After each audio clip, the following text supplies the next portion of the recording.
a todos.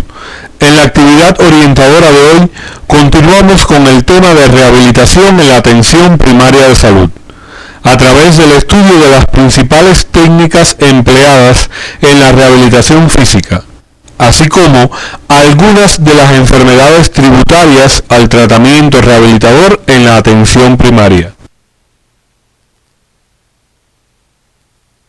Al concluir el estudio de estos contenidos, ustedes serán capaces de reconocer las técnicas de rehabilitación física más utilizadas en la atención primaria de salud, sus indicaciones y contraindicaciones, identificar discapacidades tributarias a tratamiento de rehabilitación, así como recomendar técnicas de rehabilitación utilizadas en la atención a pacientes con discapacidad.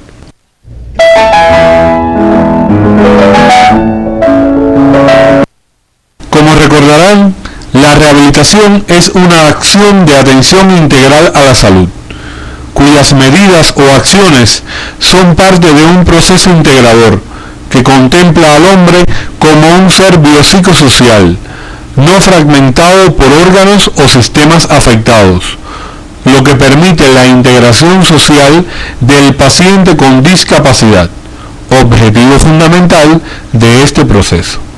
Por ejemplo, un paciente con una discapacidad motora resultante de un accidente no se considera totalmente rehabilitado hasta tanto no se logre su reinserción social, y para ello debe haber vencido no solo las barreras motoras, sino también las psicológicas y las sociales.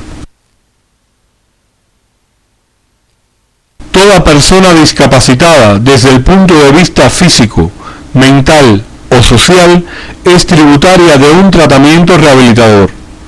Por tal motivo, pueden encontrarse en la literatura los términos de rehabilitación física, rehabilitación mental y rehabilitación social, con técnicas muy específicas en cada caso, las cuales se utilizan de forma integrada en el proceso rehabilitador, según el tipo de discapacidad que se trate. Pasaremos ahora a explicar cada uno de ellos. La rehabilitación física es aquella que se realiza con el objetivo de otorgar al paciente el máximo de capacidad funcional posible, para lograr que sea una persona independiente y pueda integrarse socialmente.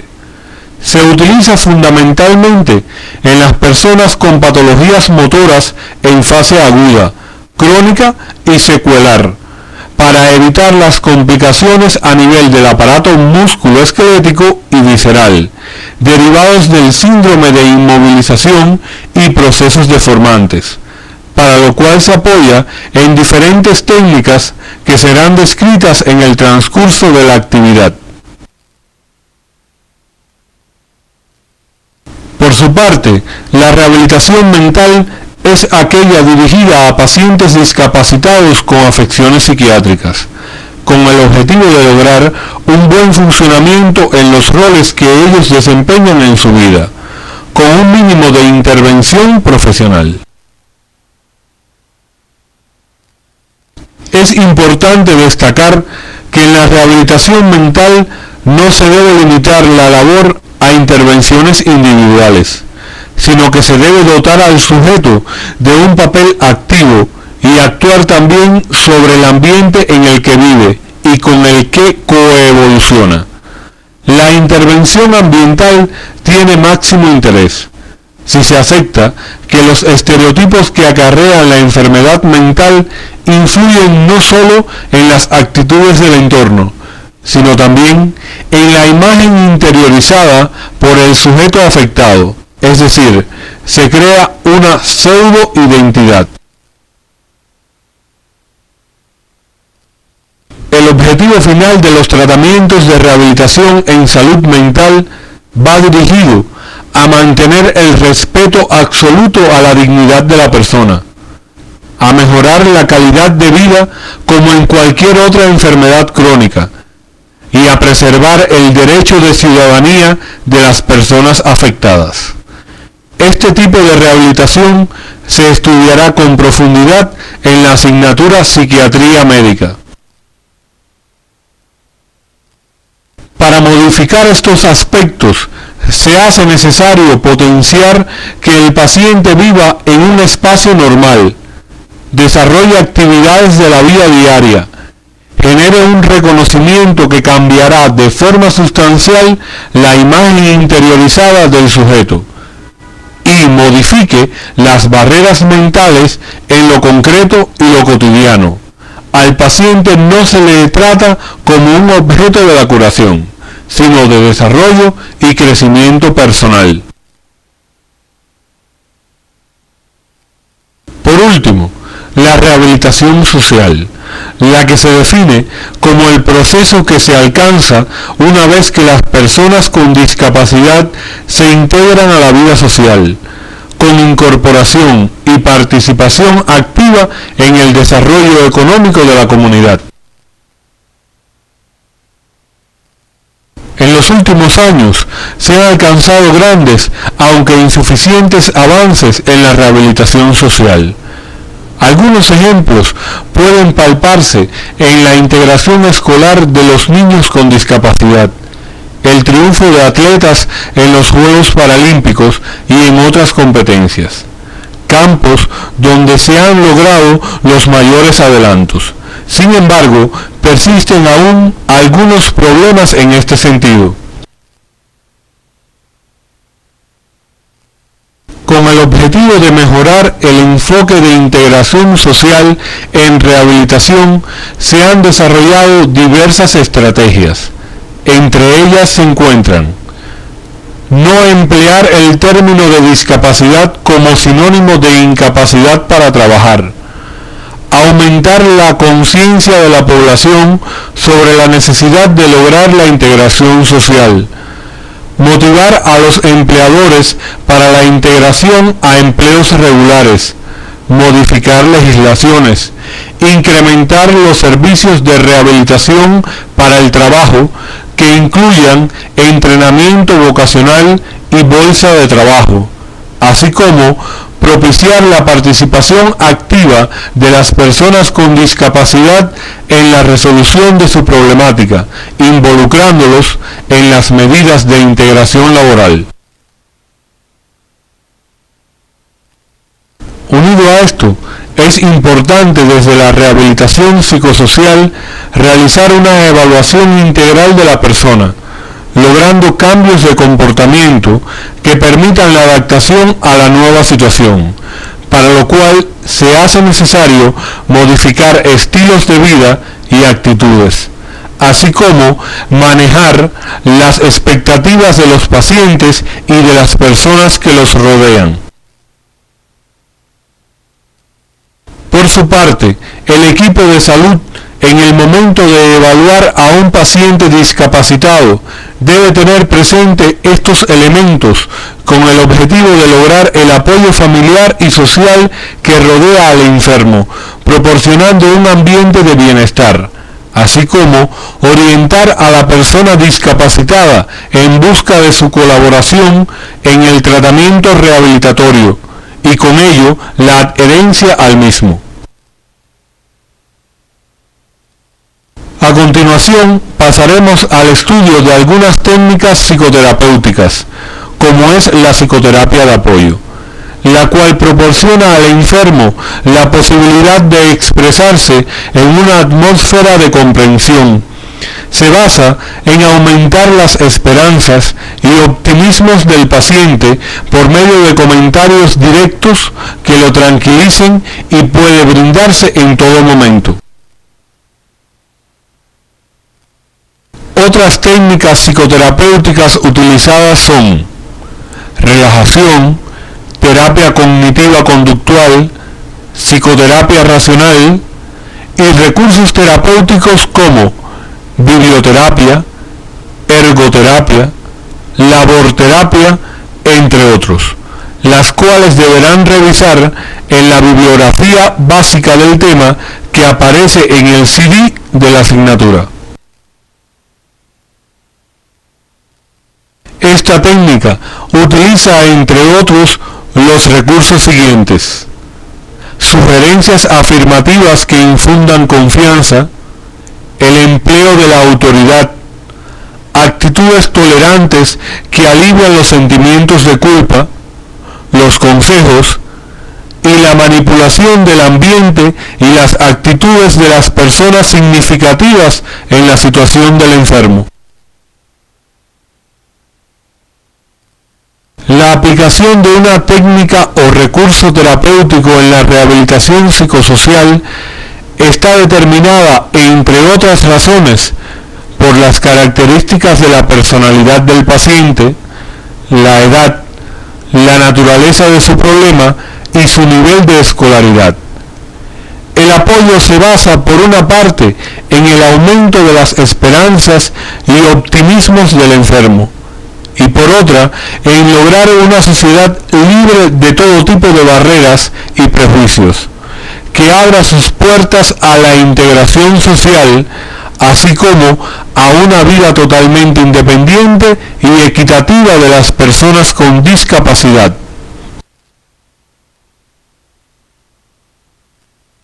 Dada la importancia de la rehabilitación física, pasaremos ahora al estudio de un grupo de técnicas que se utilizan en la atención primaria de salud. Dentro de ellas pueden mencionarse la termoterapia, la crioterapia, electroterapia, kinesiterapia, masoterapia, terapia ocupacional, uso de la medicina natural y tradicional. A continuación, describiremos algunas de estas técnicas. La termoterapia es una de las más aplicadas en el tratamiento rehabilitador. Su mecanismo de acción se explica a través del calor aplicado al exterior del cuerpo, el que suscita aumento de la temperatura tisular, elevando de esta forma la actividad metabólica local y a su vez el ascenso de la temperatura y la vasodilatación.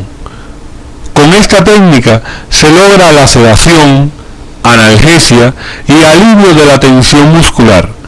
Algunos métodos empleados en el uso de la termoterapia son rayos infrarrojos, hidroterapia y parafina. Las indicaciones y contraindicaciones de estos métodos ustedes podrán revisarlas en el tema Rehabilitación Comunitaria que aparece en el CD de la asignatura.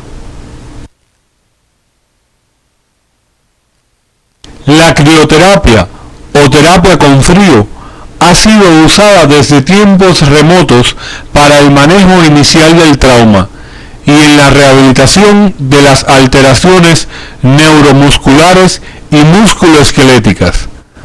Al aplicar frío en un tejido se produce una remoción o pérdida de calor, lo cual disminuye su temperatura.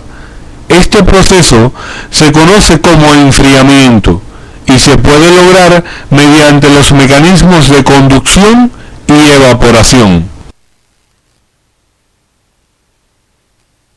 La conducción es el fenómeno mediante el cual se produce transferencia de energía calórica desde la estructura de mayor a la de menor temperatura al superponerlas. Esta es la técnica más usada y se realiza por medio de la aplicación de compresas frías y de inmersión de superficies corporales en agua helada. A mayor tiempo de exposición se obtiene una mayor disminución de la temperatura y mayor profundidad en las estructuras. Por su parte, la evaporación es el fenómeno mediante el cual la superficie corporal pierde calor al aplicarse la técnica. Esto sucede porque al evaporarse, estos aerosoles se enfrían y extraen calor de la superficie corporal. El frío tiene uso terapéutico más limitado que el calor. Su aplicación local produce vasoconstricción, disminuyendo el riego sanguíneo y la actividad metabólica, así como la temperatura tisular. Se utiliza como agente analgésico y antiinflamatorio. Otra técnica utilizada es la electroterapia, caracterizada por el uso de corriente de bajo voltaje con fines terapéuticos. El uso apropiado y eficaz de corriente eléctrica se basa en leyes físicas y en la reacción fisiológica. Las variaciones en la reacción fisiológica de los tejidos corporales a las corrientes con diferentes frecuencias y voltaje permite clasificarlas de manera sencilla en corriente con efecto de calentamiento y corriente con efectos estimulantes. Entre ellas se utilizan con mucha frecuencia la magnetoterapia, láser terapia y la ultrasonoterapia. Entre los efectos de la aplicación de corriente eléctrica están el fenómeno conocido como reacción polar, el cual consiste en la movilización de iones en la piel y en el tejido celular subcutáneo subyacente al electrodo, y la movilización de moléculas de albúmina, grasa y almidones. La estimulación del sistema nervioso periférico y la estimulación vasomotora en la piel en los lugares situados entre los electrodos, lo que aumenta la perfusión tisular, favoreciendo con ello la reabsorción de los productos inflamatorios. Existen modalidades en el uso de la electroterapia, los cuales recomendamos revisar en la literatura básica propuesta para el tema que se encuentra en el CD de la asignatura. Por el uso frecuente de la electroterapia, mencionaremos algunas de sus indicaciones y contraindicaciones. Dentro de las indicaciones tenemos inflamaciones subagudas como en los traumas, contusiones, infecciones, esguinces y procesos reumáticos, artritis crónicas, neuralgias, neuritis, alteraciones circulatorias, paresia, parálisis flácidas, espasticidad y en el retardo de la consolidación ósea. Las contraindicaciones que se reconocen son de dos tipos, absolutas y relativas. Se habla de contraindicaciones absolutas cuando existe pérdida de la sensibilidad, como puede encontrarse en la enfermedad de Hansen y en las paraplegias, mientras que en las contraindicaciones relativas se describe el embarazo, sangramientos, marcapaso, implantes metálicos, dermatitis, trombosis o tromboflebitis, neoplasias, proceso inflamatorio agudo y ulceraciones o injertos cutáneos. Pasaremos ahora a la kinesiterapia, definida como el tratamiento por el movimiento aplicando las leyes de la cinesiología. Sus objetivos son mantener o recuperar una actividad articular normal, evitar la retracción de estructuras blandas de tejido conectivo, conservar la integración corporal, así como facilitar estímulos nerviosos que permitan conseguir la relajación y la potencia muscular. En el caso de profesionales que laboran en la atención primaria de salud, el tipo de kinesioterapia que pueden aplicar consiste en los ejercicios terapéuticos, con el objetivo de aumentar la amplitud de movimientos de grupos musculares que actúan sobre una determinada articulación, flexibilizar sus estructuras elásticas o fortalecer sus partes blandas.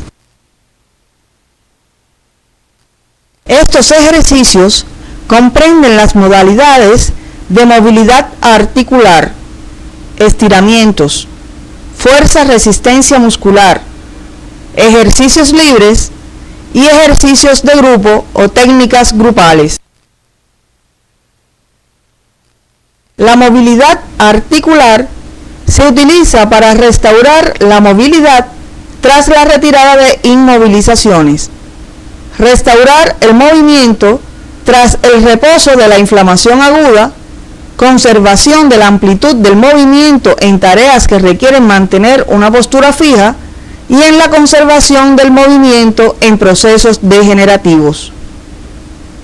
Los estiramientos están indicados en momentos en que se requiere aumentar la elasticidad de las partes blandas que han sufrido un proceso de cicatrización, eliminar la rigidez producida por la falta de uso de la articulación, así como para aumentar la flexibilidad para conseguir un movimiento de mayor calidad. La fuerza o resistencia muscular es la modalidad de ejercicio terapéutico que se indica cuando se necesita aumentar la resistencia muscular para soportar tareas prolongadas, aumento del tono muscular, de la estabilidad articular y recuperación de atrofias o hipotrofias musculares. Los ejercicios libres son los que realiza el paciente de forma individual a partir de un programa preestablecido y observado por el personal técnico en aras de corregir cualquier desviación de lo indicado. Y por último, los ejercicios de grupo o técnicas grupales. En este caso, el ejercicio es en grupos de pacientes. Ejemplo, grupos de amputados o hemipléjicos. Para finalizar, le proponemos revisar la técnica de masoterapia, la terapia ocupacional y el uso de la medicina natural y tradicional en la bibliografía básica propuesta para el tema que se encuentra en el CD de la asignatura. Estudiaremos ahora algunas patologías tributarias a tratamiento rehabilitador en la atención primaria de salud. Entre ellas se encuentran la artritis reumatoidea y la artrosis. En ambas, el tratamiento rehabilitador requiere considerarlas en tres fases: aguda, subaguda y crónica. La artritis puede presentarse en cualquiera de estas tres fases, mientras que la artrosis suele verse en una forma estática, similar a la fase crónica de la artritis, y solo debe tratarse como la fase aguda en caso de traumatismo.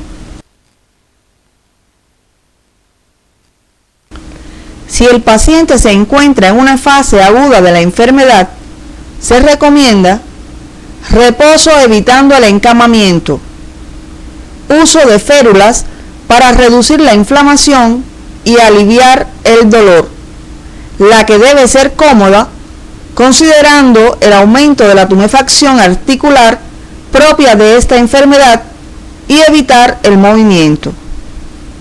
Ejercicios terapéuticos. Lo que en el caso de articulaciones agudamente inflamadas, se realizará una movilidad pasiva una vez al día, comenzando con 5 repeticiones y aumentar una repetición diaria hasta llegar a 15 o 20. Antes de comenzar, debe sumergirse la articulación en agua caliente para reducir el dolor. En la fase subaguda, el objetivo es mantener la salud general, prevenir agudizaciones y comenzar a corregir la deformidad. Por tanto, se pasa del reposo, cuya duración se va reduciendo paulatinamente, y la movilidad articular pasiva al apoyo gradualmente progresivo del peso del cuerpo y los ejercicios activos. Por último, en la fase crónica, están indicados los ejercicios terapéuticos para aliviar el espasmo y el dolor muscular, así como mejorar la circulación de la sangre y de la linfa en la vecindad de la articulación afectada. La enfermedad cerebrovascular. De los pacientes que sobreviven a estas enfermedades, el 80% permanece con un déficit neurológico significativo que puede mejorar con la rehabilitación, cuyo objetivo es conseguir la máxima independencia funcional posible, haciendo una correcta evaluación del paciente mediante escalas de valoración, para asentar un objetivo real y alcanzable. El tratamiento rehabilitador comprende 3 fases. Ellas son: fase de encamamiento. Se indicarán cambios posturales cada 3 horas, así como movilidad de las articulaciones de forma pasiva para evitar retracciones. La fase de sedestación consiste en comenzar a sentar al paciente, la que se debe iniciar cuanto antes para mejorar el equilibrio del tronco, ya que tiende a caer sobre el lado hemipléjico. Debe realizarse con el respaldo vertical de la silla elevado, un cojín detrás del hombro afectado, el codo apoyado en el reposabrazo y los pies en ángulo recto.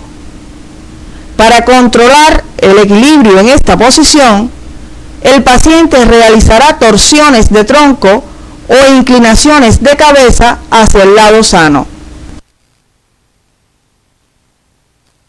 Continúa la bipedestación, la que inicia cuando el paciente controla la sedestación sin apoyo.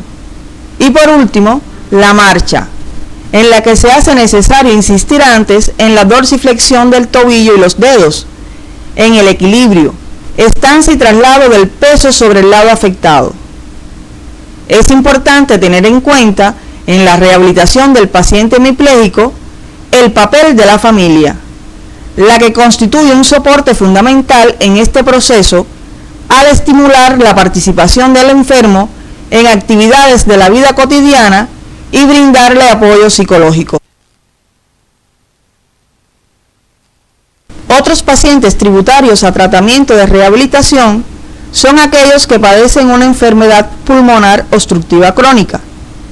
En estos enfermos, la rehabilitación tiene como objetivo alcanzar la máxima capacidad funcional posible que permita su enfermedad.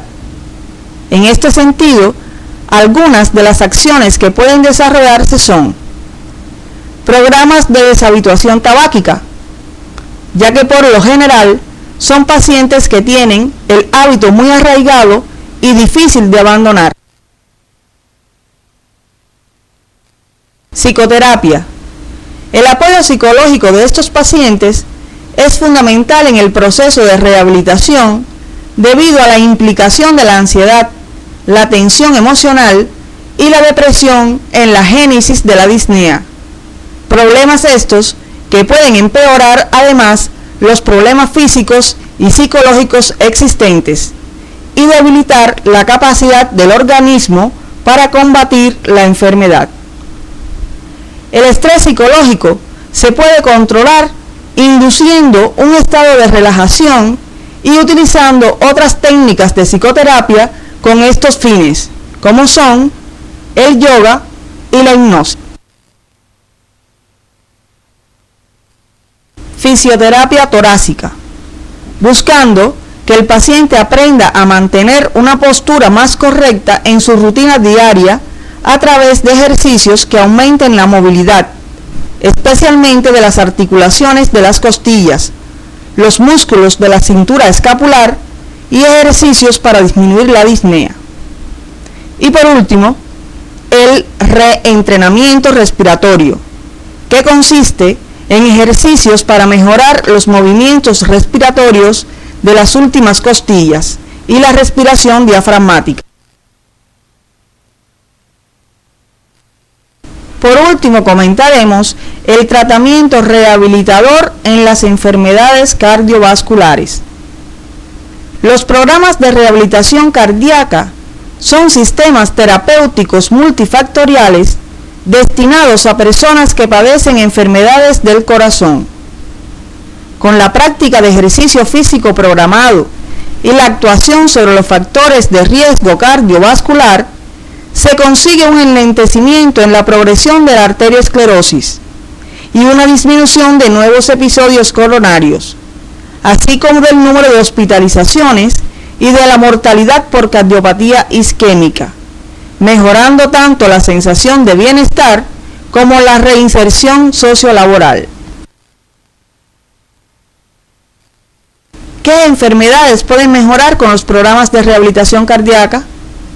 Todas las que afecten al sistema cardiovascular, como son la angina de pecho, tras un infarto agudo del miocardio, insuficiencia cardíaca congestiva, después de una cirugía cardíaca, tras un trasplante de corazón, tras angioplastia, pacientes portadores de marcapasos, enfermedad cardíaca congénita, arritmias y en la enfermedad cardíaca reumática.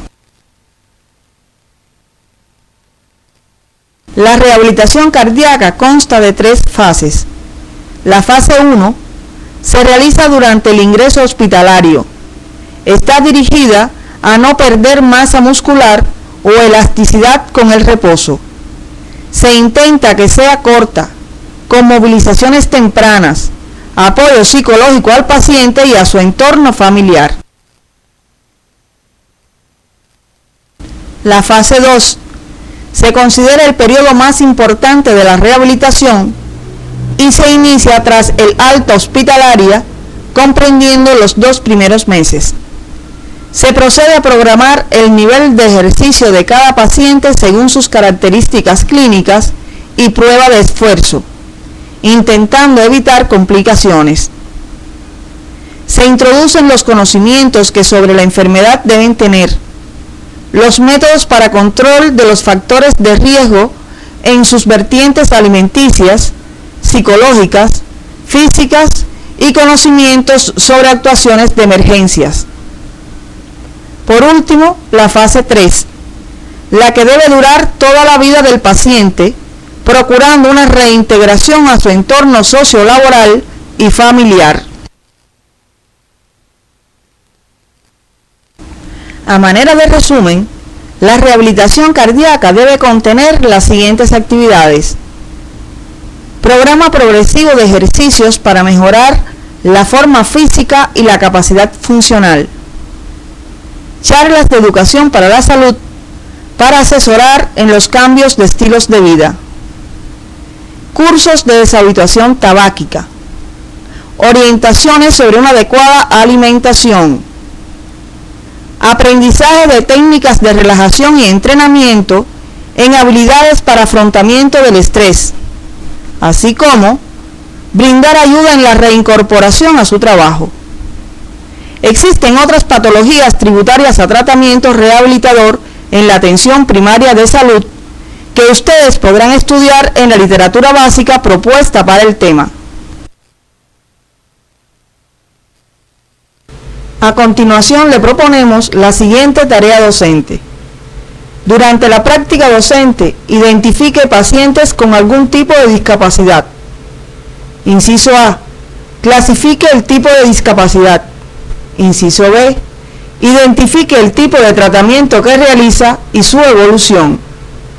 En caso de que el paciente no realice ningún tratamiento de rehabilitación y sea tributario del mismo, interconsulte el caso con su profesor para definir la conducta a seguir.